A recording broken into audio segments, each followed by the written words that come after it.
मधु नामक दैत्य ने भगवान शिव की कठोर तपस्या की, जिससे प्रसन्न होकर शिव ने अपने त्रिशूल में से एक चमचमाता हुआ शक्तिशाली त्रिशूल प्रकट करके उसे प्रदान किया और कहा कि मैं अत्यंत प्रसन्न होकर तुम्हें यह उत्तम त्रिशूल प्रदान करता हूँ। जब तक यह त्रिशूल तुम्हारे हाथ में रहेगा तब तक शत्रु का कोई अस्त्र या शस्त्र तुमको स्पर्श भी नहीं कर सकेगा और इसके द्वारा प्रहार करने पर यह त्रिशूल शत्रु को तत्काल भस्म करके पुनः तुम्हारे हाथ में लौट आएगा।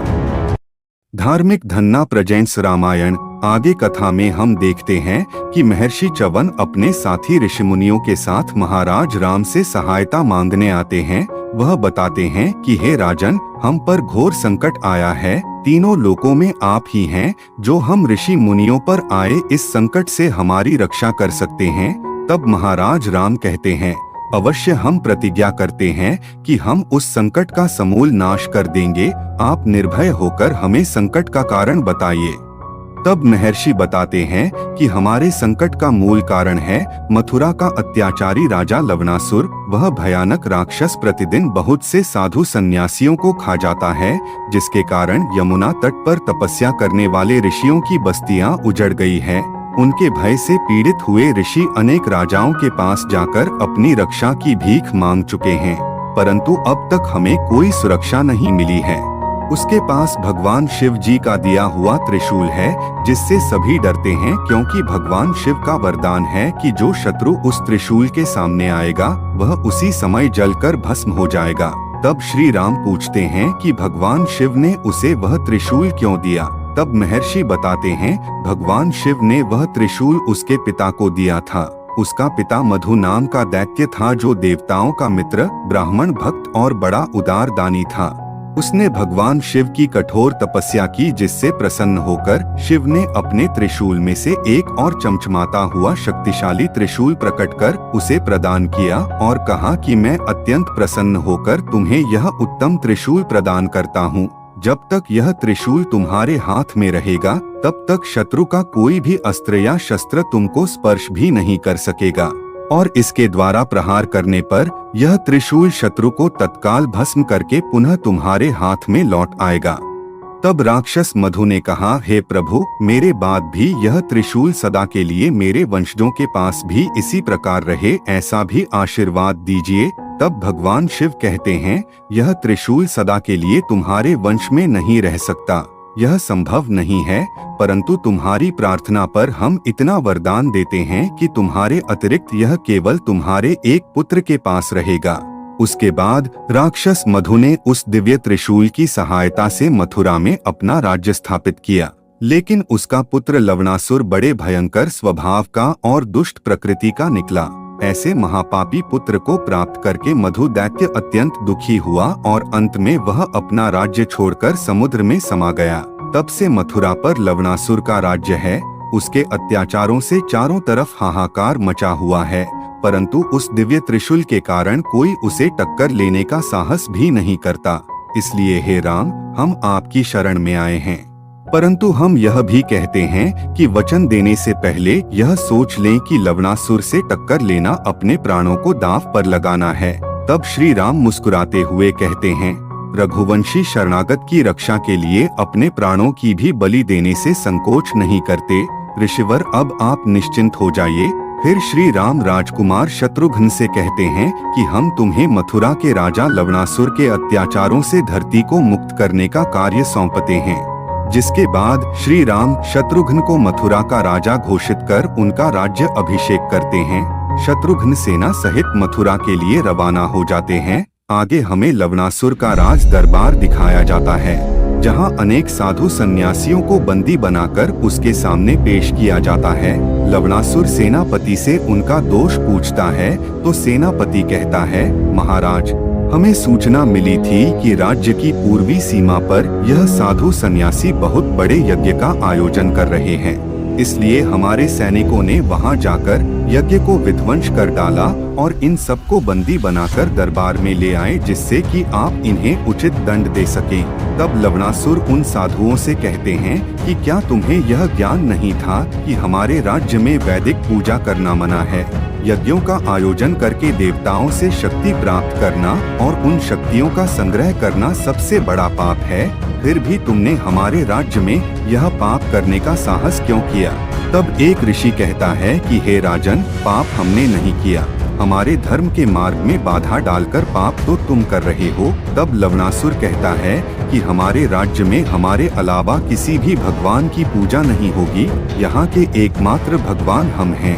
तब एक ऋषि कहता है कि महाराज लवणासुर, ऐसा लगता है कि तुम्हारा काल तुम्हारे सर चढ़ के बोल रहा है, क्योंकि जब प्राणी का अहंकार इस सीमा तक पहुंच जाए कि वह अपने आप को भगवान मानने लग जाए, तो वही उसका अंत समय होता है। यह बात सुन लवणासुर भभक उठता है और कहता है कि ले जाओ इन्हें, और जब तक इनके प्राण नहीं निकल जाए तब तक इन्हें मारते रहना। तब एक ऋषि कहता है कि हे पापी लवणासुर, तुम्हारे इन सैनिकों के हाथों मरना हमें स्वीकार नहीं। हमारे पास हमारे प्रभु के श्री चरणों में जाने के लिए योग रचित बड़े सुंदर मार्ग हैं। हम उसी मार्ग से अपने प्रभु के श्री चरणों में स्वयं को समर्पित करते हैं। परंतु हम तुम्हें भी चेतावनी देते हैं कि तुम्हारे इस पापमय जीवन का अंत आ गया है, जल्द ही तुम्हारा सर्वनाश हो जाएगा। यह कहकर वह ऋषि योगासन लगाकर बैठ जाता है और अपनी योग अग्नि में जलकर वहीं भस्म हो जाता है। यह देख लवणासुर और उसके सैनिक भयभीत हो जाते हैं। दूसरी तरफ राजकुमार शत्रुघ्न अपनी सेना सहित च्यवन ऋषि के आश्रम में आ जाते हैं। शत्रुघ्न महर्षि को प्रणाम कर आशीर्वाद लेते हैं और कहते हैं, महाराज श्री राम की आज्ञा से मैं अयोध्या की सेना लेकर आपकी सेवा में उपस्थित हुआ हूँ। प्रभु श्री राम ने मुझे लवणासुर का वध करके आपकी रक्षा करने का आदेश दिया है। आप मेरा आगे के लिए मार्गदर्शन करें, जिससे मैं उस पापी राक्षस का अंत कर सकूं। तब महर्षि कहते हैं कि रणनीति कहती है कि जिस शत्रु से युद्ध करना हो उसके समस्त बल, शक्तियों और कमजोरी को पहले अच्छी तरह से जान लेना चाहिए, फिर ही उस पर आक्रमण करना चाहिए। जिस लवणासुर का संहार करने आप आए हैं, उसके समान दूसरा वीर आज तीनों लोकों में नहीं है। उसके पास भगवान शिव के दिए हुए दिव्य त्रिशूल की ऐसी शक्ति है जिसके सामने और कोई अस्त्र सफल नहीं हो सकता। अतः जिस समय वह त्रिशूल उसके पास हो उसे मारना संभव नहीं है। इसका एक ही उपाय है कि आप उसे उस समय युद्ध के लिए ललकारे जब वह त्रिशूल उसके पास ना हो और ना ही वह अपने महल तक पहुंच पाए। वह रोज प्रातः काल भोजन के लिए नगर से बाहर निकलता है और साधु सन्यासियों को चारों तरफ ढूंढ कर खा जाता है। उस समय वह त्रिशूल साथ नहीं ले जाता। अतः वही एक समय है जब आप उसे मारकर पृथ्वी को उसके पापों से मुक्त कर सकते हैं। शत्रुघ्न महर्षि के बताए अनुसार लवणासुर के वध के लिए निकल पड़ते हैं। लवणासुर प्रातः काल उस दिव्य त्रिशूल की पूजा कर महल से बाहर निकलता है। जैसे ही वह कुछ दूर जाता है, राजकुमार शत्रुघ्न उसके रथ पर बाण मारकर उसे तोड़ देते हैं, जिससे कि लवणासुर नीचे गिर जाता है। यह देख महल से सैनिक उसकी रक्षा के लिए आते हैं, परंतु शत्रुघ्न अपने दिव्य बाण से दरवाजे में आग लगा देता है, जिससे कि सैनिक उस तक नहीं पहुंच पाते। लवणासुर यह देख उसका परिचय पूछता है तो वह बताता है कि मैं महाराज दशरथ का पुत्र शत्रुघ्न हूँ और मैं आपको युद्ध की चुनौती देता हूँ। तब लवणासुर कहता है, मुझे तुम्हारी चुनौती स्वीकार है, कुछ देर रुको, मैं राजमहल में पूजा करके अभी आता हूँ। तब शत्रुघ्न कहता है कि वीरों का पूजा का स्थान रणभूमि में ही होता है। मरने से पहले भगवान को याद करना चाहते हो तो यही कर लो, हम उतनी देर प्रतीक्षा कर लेंगे। युद्ध की ललकार सुनकर भागने का बहाना ढूंढने वालों को वीर नहीं कायर कहते हैं। यह सुन लवणासुर क्रोध में आ जाता है और उस पर बाण चलाता है, जिसे शत्रुघ्न अपने दिव्य बाण से नष्ट कर देता है। दोनों के मध्य भयंकर युद्ध होता है। काफी देर युद्ध करने के बाद लवणासुर की मायावी शक्तियां कमजोर पड़ने लग जाती हैं। शत्रुघ्न अवसर का लाभ उठा अपना दिव्य बाण उसकी छाती पर मारता है, जिससे लवणासुर वहीं गिर पड़ता है और उसका अंत हो जाता है। जैसे ही उसका अंत होता है तो वह दिव्य त्रिशूल भी उसके राजमहल से अदृश्य होकर पुनः भगवान शिव के त्रिशूल में समा जाता है और इस प्रकार मथुरा पर भी सूर्यवंश की ध्वजा लहराती है और वहां पर भी रामराज्य की स्थापना हो जाती है। प्रिय दर्शकों, मात्र 29 रुपए में, जी हाँ भक्तजनों, मात्र 29 रुपए में प्रभु श्री राम की प्रेरणा व आशीर्वाद से हम लाए हैं दुनिया की सबसे सस्ती रामायण की ई बुक और पेपरबैक बुक, जिसमें रामायण को हिंदी भाषा में बहुत ही सरल शब्दों में लिखा गया है।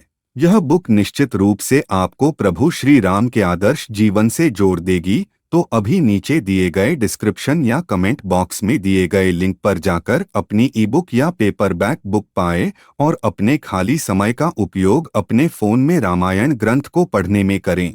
साथ ही अपने दोस्तों और रिश्तेदारों को भी यह अनमोल किताब उपहार रूप में देवें, जिससे वे भी अपने खाली समय का सदुपयोग कर सके।